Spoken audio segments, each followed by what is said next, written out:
Господи Исусе Христе, Сине Божий, помилуй меня грешного. Сина и Святия Дух. Амин. Возлюбени во Христа Бога, братья и сестры, днешниот ден изобилува со светли и свети имиња кои го красат небесниот град Јерусалим. Нивното значење е огромно за животот на Светата Црква Божја из вековите. Најпрво да се сетиме на светиот апостол Ананија, човекот кој што го крсти со вода и дух некогашниот богоборец и прогонител на христијаните Савле, а потоа, откако се крсти со вода и дух, најголемиот меѓу апостолите, ако судиме според пораките што еднаш за секогаш ги остави запишани во неговите 13 послања, упатени до разни помисни цркви од апостолските времења. Исто така треба да се спомниме и на преподобниот отец наш, Роман Мелот, ненадминат поет и композитор и диригент на Светата Црква Божја, главен псалт на големата црква во Константинопол, посветена на Агија Софија ту Θεού, на премудроста Божја. Незамислив е богослужбениот живот на Светата Црква Божја. Без поетските и музичките творби на светиот Роман Мелот, сладкопоец, мислам дека тој, таму каде што е на небесата, ни се радува за црковниот хор што го имаме во овој свет манастир, посветен на Богомајката. Нема да претерам ако тврдам дека нашите калишки псалти преподобен Роман Мелот би ги посакал за своји псалти. Онака како што ние него го љубиме, така тој нас е возлюбил и се моли Богу за нашите сладкополни калишки. Исто така, треба да се спомниме на преподобниот Јован Кукузел, родом од Драч, по крв, по националност славјан.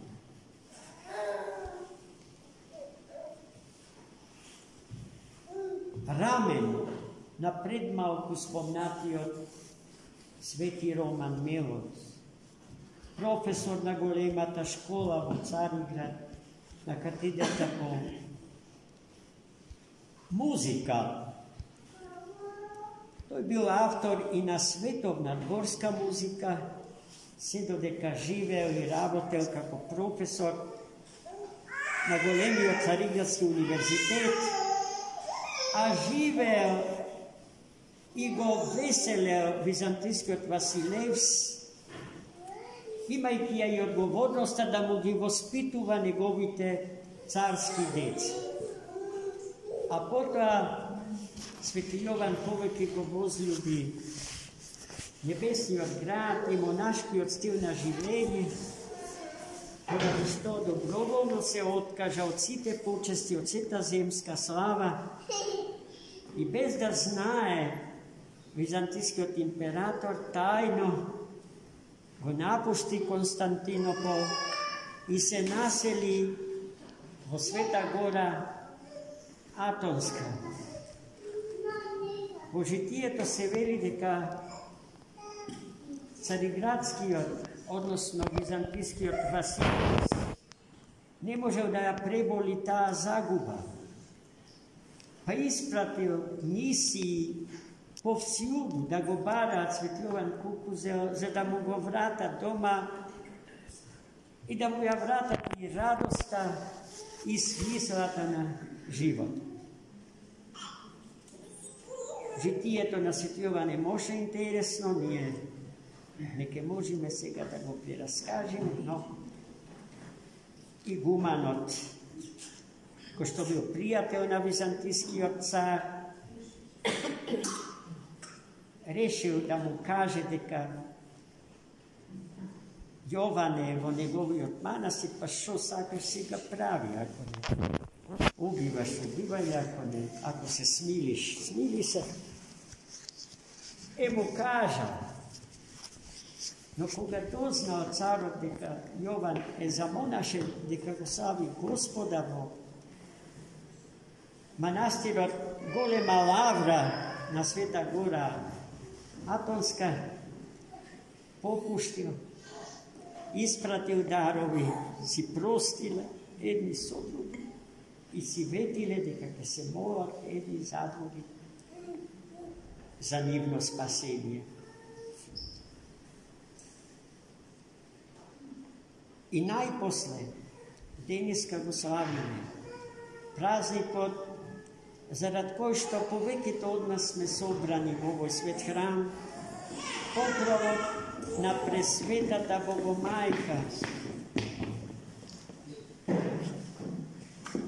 Čudesen nastan, pošto se suči vo Carigrad, vo poznatata crkva posvetena na Bogorodica Majka Vlaherna.